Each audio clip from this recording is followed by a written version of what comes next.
All right, what's up, guys? Welcome to vlog number 3 with Roman and Dallas. Go ahead and hit the like button, the subscribe button. Getting so many followers. Yeah, dude, we're making bank. You guys don't know, but we're actually making a lot of money. Be expecting some ads down below. Yes, after a couple of minutes, you do ads. Yeah. So we're gonna have an ad every like 4 minutes. Right. More ads, more money. Right. So this week we're going to talk about a little bit something different than we've been talking about. The first week we talked about prodigal sons, realizing that we're both lost, or both sons were lost, and we can all find ourselves lost at times. Then we talked about the banquet and Roman's invitation. Party invitation. Party invitation. Right. Then last week we talked about prayer. And this week we're going to jump into humility and what it looks like to humble ourselves. So first, let's humble ourselves in some worship.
Even when I don't feel it, you're working. You never stop.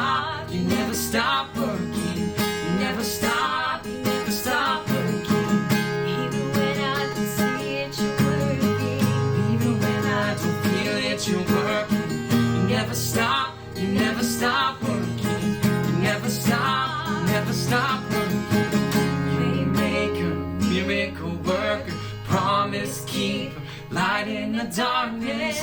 My God, that is who you are. Waymaker, miracle work. Promise keep light in the darkness. My God, that is who you are.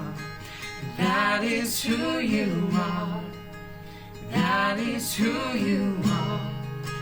That is who you are. That is who you are. That is who you are. That is who you are. That is who you are. That is who you are. All right, so, dude, I feel like things are getting crazier and crazier. And I don't know if it's because we're going crazier and crazier, and so we're just like, we're losing touch with like society, and so it's just making us go crazier. It's crazy out there for Yeah. sure. For Dude, sure. what are like the top 3 things that you miss the most? Social interaction is probably one. I'm a big like people person. Yeah. So just like not being able to interact with people, and I mean I have a big family, so we're kind of like all staying in communication, but it's just different. Yeah. You know, it's not the same. Right. So I miss people. Might be a little bit different for you, but Well, I mean, I miss going out to restaurants, dude. Oh, like after yeah. No, church, that's like good. going to a restaurant and just Yeah. like eating food and just like honestly being with people there. Yeah. Like those things don't require too much of me. You know? yeah, I feel like even though that they offer like curbside takeout, it's just not as No, good no, as going in. no, and not even, dude. just grubbing. Have you ever fresh off got the a grill. French dip like to go? That's Soggy French gross, dude. No one wants that. The au jus sauce is all over Yeah. everything, and then you get it home and it's just It's soggy already bread. been. It's a pre-dipped French dip. It's already been dipped. It's so gross. My kids, they watch YouTube videos all the time. Like, Yeah.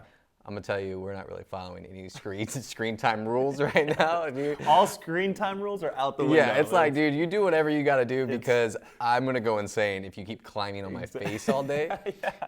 So Cooper has been watching like, I don't even know what this YouTube guy is, but he's this weird dude like dressed up in like kid overalls. It's kind of creepy a little bit, but he always goes to like trampoline places and like, you know, fun places. Okay, And so Cooper yeah. will come to me and he's like, Dad, can we go there? Can we go there? Can we go there tomorrow? Great timing on all these videos. Yeah, and I'm like, gosh, dude, no, Cooper, we can't because there's zombies out Oh, there. absolutely. Yeah, Yeah. that's like the only thing I can think of. Is like, dude, you can't go because there's zombies. And he plays Minecraft, so like he knows zombies, bro. He's like, there's not zombies out there. Right. I'm like, yeah, there are. Dad, I've seen Yeah, zombies. there's lots of zombies out there. They're all zombies. Every person out there right now is a zombie. You can't go out there. And so we have this like argument back and forth, and obviously I know I'm not right, but I still have to argue with him anyway. I'm like, bro, like, no, we can't go tomorrow. We'll go in like, and they don't know the concept of time either. So Yeah. you can like, we'll go in like 2 weeks or 3 weeks or whatever, and they're like, okay, and then the next day he's like, are we gonna go? Next day, he's asking, like, when are we going? Right, Yeah. right. So like, there's just no concept of time at all. That's So good. you just have to sit there and argue with a 5-year-old all the time. And like deep down, like you know he's right. Yeah, yeah, exactly. But you got to fight with you him gotta- anyway. yeah, I'm yeah. the dad. I do what I want. Right, dude. So like, while we're talking about arguments and thinking that you're right or whatever. So, in college, there was this one class with this one professor that always like, we kind of like, you know, grinded gears because Grinded just, gears. It just didn't Really grind your gears. yeah. So I knew for a fact that it was just he assigned this dumb assignment. I don't even know what it was, but I knew so I was like, I'm gonna get this done early, turn it in, right? So I don't have to think about it. So that's what I thought I did, and I get this email from the professor explaining why my grade was the way that it was because I didn't turn in this specific assignment. I was like, what? I for sure turned that in. And like we went back and forth on email like a few times. So I finally ended up like meeting up with him. I'm like, dude, for sure I turned this in. Like, come on. Like he lost it. You know, I thought he lost it. Anyways, I get back to my dorm room and I find the assignment underneath my desk. Didn't turn it in. And so I had to go back and I had to create one of those humbling emails. Send it over to him, met with him, and was like, hey, I'm sorry for arguing. Yikes. But the root of that was like, I thought I was right. right? And I feel like that's kind of the root behind all arguments. Like you Yeah. wouldn't be arguing, like maybe you would, like maybe you would argue if you didn't think that, just a pride thing. Yeah. But it comes down to pride and thinking that you know best, Right. you know better, you're better than that person, and that's kind of why we usually argue with someone, right? You're not going to argue with somebody just, well, I guess you would just to argue Right. sometimes. Sometimes it I do. happens. Just play devil's advocate just for fun. But Yeah. But like the thing with that is like sometimes like in arguments, like something like that, like how much time and effort did you waste, Yeah. you know, by saying your piece? Like I have to get my piece out there. How much easier would it have been just to been like, I'll just redo it, Yeah. you know? Yeah. And like you could have been like, oh, dude, thanks for the opportunity that you're giving me to actually turn this piece of paper or this essay in, whatever it was. Yeah. Like, thanks for giving me the opportunity to go ahead and do it. I know I turned it in, but I'm just gonna do it again anyway. Right. And then you would have found it, and then it would have been. Yeah. Well, But then you wouldn't have to have humbled yourself. You wouldn't have had to you wouldn't have to embarrass yourself, because that's Yeah. really what it comes down to is like, you know, you fight with somebody, and then you're like, oh crap, now I have to like really get down Yeah. and grovel a little bit, yeah. you know? And like you said, I wasted so much time thinking that I was right. Yeah. I could have done the assignment like 3 times over. Right. You know, and like you said, save myself the embarrassment, save myself the time, you know. But sometimes it doesn't even matter if you're right or not. Sometimes Yeah. we're right, but like, why does it matter? Mm-hmm. Like in a petty argument, like to be right about something, like if me and you were gonna have an argument about what's better, In-N-Out or Five Guys, you know, and we're arguing about the French fries, we're Right. arguing about the sauce, we're arguing about the options, you know, Yeah. we have all these things. Who cares? It's a burger, it's fries. Yeah, like we are Yeah. legit arguing over nothing, Yeah. and neither one of us is going to persuade the other person, probably. Right, You know? yeah. And that's the thing, is you're just like wasting time arguing, and like sometimes those petty arguments can lead into like, you know, damaging relationships. Yeah. You know, because you want to put your pride ahead, you want to put yourself ahead, you want to put all yourself ahead of somebody because you know better, or you're better than that person, or whatever it is, and Yeah. it could be something really silly. You know, obviously sometimes it's serious, Yeah. but sometimes we just have to take a step back and be like, you know, it doesn't matter if you like those fries. You know, we'll go get my burger In-N-Out. We'll go get Yeah. your fries from Five Guys. Like, Yeah. you know, that's probably actually the best combo if you did that. Definitely, But yeah. Yeah, but honestly, like if we have those thoughts in our head about like, okay, maybe I feel like I'm better than that person, or I know more than that person, or right, and we kind of have this pride about us, that those thoughts can kind of lead into, like you're saying, the way that we treat people, Yeah. right? If we think that we're the best player on our team, on that sports team, we think that we deserve the most playing time, or we deserve to be captain or something on Yeah. that team, right? Or if we think we're the best musician on our school band or whatever, right? We think we deserve, I don't know, first chair or whatever it's called. I don't know. but like, what good are you if it's Yeah. just you? Yeah, right. Like, what good are you as a team captain if you don't have a team? Right. Yeah. You know? Yeah. True. And like those thoughts are going to turn into the way that we're treating people. And then, okay, so if you're treating people like they're less than you, like Yeah. you said, like that's going to push people away. And then what good is that? Like you don't have a team now. You don't Yeah. have teammates. You don't have friends because you feel like you know the most. Right, Or right. You, Well, let's jump into this parable that Jesus taught about humility. you got your Bible this I time? don't, dude. Okay, you want? No, let me get Oh, you you an want the- actual Bible, oh. dude. Let me get a real one. right. I gotta sanitize this thing first, but. I think we're down there. Oh, okay, thanks. Yeah. The wedding feast? Yes, right, the wedding feast. All right, we're going to be Luke chapter 14, verses 7. Now he told a parable to those who were invited.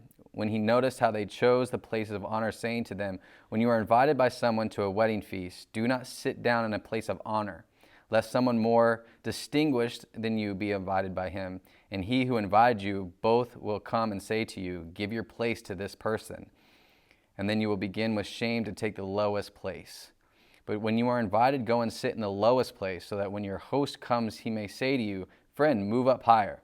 Then you will be honored in the presence of all who sit at the table. For everyone who exalts himself will be humbled, and he who humbles himself be exalted. So it probably goes without saying that, like, when you, especially then, when you were invited to a party, the closer you sat to the host, the the greater position you were in, the more of a friend you were, the cooler you were, you know, and so you want a seat closest to the host Right, because that yeah. shows everybody at the table where you sit. Right. Like where, like legit, like where your place is with them. Yeah. Like where you are on the list. Yeah. Right. Like Right. you're number one, you're first chair. Right. Right. Yeah. And that's where you want to be. You want to be right next to them. And so, you know, the further down you are, the further down on the list you are. Yeah. Right. You're not as cool. Yeah. You know, whatever. And so, you know, how embarrassing would it be to be like, dude, I'm the first chair here, so I'm gonna sit here. But all the other seats are taken, Yeah. right? Except for probably the last seat. So if you're sitting there and somebody else shows up that's cooler than you, Mm-hmm. and then they come and they're like, hey, you're gonna have to move back. Where are you gonna move? You're gonna move to the back, Yeah. Yeah. right? The last seat. And that, how embarrassing is that to be like, oh, I was in the first chair, not Yeah. in the last chair. Dude. And so like that's what it looks like here. Okay, so I don't know. It makes me think. So I have a big family, right? So whenever we had like our family gatherings, we would have, so say like Christmas time or Thanksgiving or something, right? So we'd have all of our uncles, aunts come over, and we had an adult table and a kids table, Yes. right? I don't know. So like I remember this like it was yesterday. So like I remember I was probably in like middle school probably. And I felt like, man, you know, I had all these younger cousins, and I was kind of sick and tired of sitting at the kids' table. Right. So I just went and decided, like, you know, I'm just gonna go sit at the adult table, and I thought I was good. The seats were all, like, I was kind of just chilling. I was like, oh, I'm in, you know.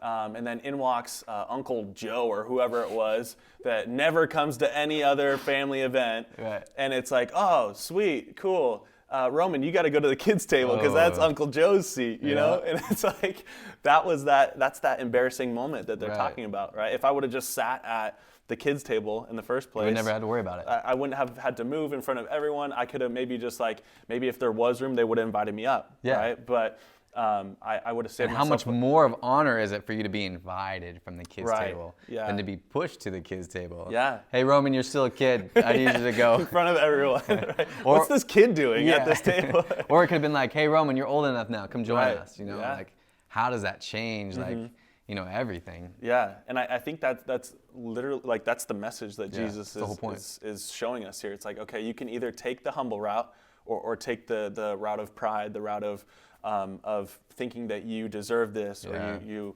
know, you're entitled to these things. But honestly, it says it right there at the end of the verse, right? Whoever exalts themselves will be humbled, right? And whoever humbles themselves, they're going to be exalted. Well, you only have one way to go. Yeah. You know, like if you put yourself at the top, you can go down, right? Right, yeah. If you put yourself at the bottom, like there's no way to go but up. Right, exactly. Right? Yeah. Like you're going to do that. So Yeah. I think we have to realize that with everything that we do and how we treat everybody. And like even being like, you know, Christians and following Jesus, like we can't be like, oh, we're good Christian people and everybody Yeah. who doesn't believe what I believe is down here. You know, and I mean, how does that look for Christianity or people who follow Jesus to be like, oh, you can't have a seat at my table because you're not good enough or Yeah. because you don't behave a certain way or because you don't come to church or because you don't do the things that I do, being the good Christian that I am. Yeah. You know, so because you're not as good as me, you know, you're gonna have to find yourself somewhere else. Like, Yeah. that's when you're gonna get humbled real quick. Yeah. You know, like how many times did Jesus humble the Pharisees and be like, Absolutely. hey, you know what? All these people, these tax collectors, these, you know, people, these sinners out on the streets, they're all better than you. But what if we did choose humility, right? What if everyone started choosing to put others first and to see others the way that Jesus saw them, right? Jesus was, if anyone had a reason to treat people poorly, it would be Jesus because he was perfect, Right. and everyone else wasn't, Right. Right. He was at the top. Yeah, he was at the top, and like he didn't even have a chance to go down because Right. he was perfect, Right. right? But we still saw like Jesus is our greatest example of someone who served. He served others. He constantly put other people before himself. He willingly put himself on the bottom. Right. Yeah. And because of that, he was exalted by God. Yeah. Right. And that's what we see. So that's kind of like that. That's pretty much our challenge to you guys this week. It's our challenge to ourselves. Right, for real. That's something that I have to check myself daily. Am I putting other people first? Am I thinking about myself, or am I thinking about someone else? What if I don't know it all? Yeah. What if I take the humble route. So this week, I think there's a few things that we could do to challenge each other. Even if we're in quarantine, we can still, be humble and think about others and serve others, right? Yeah. So this week, we challenge you. What's one way that maybe you're thinking only about yourself? So identifying an area in your life where maybe you haven't been humble, or maybe you've been putting yourself first, and seeing how that you can flip that and serve someone else this week. Putting others first changes us and our relationships for the better. So what's one way this week that you can humble yourself? Until next time.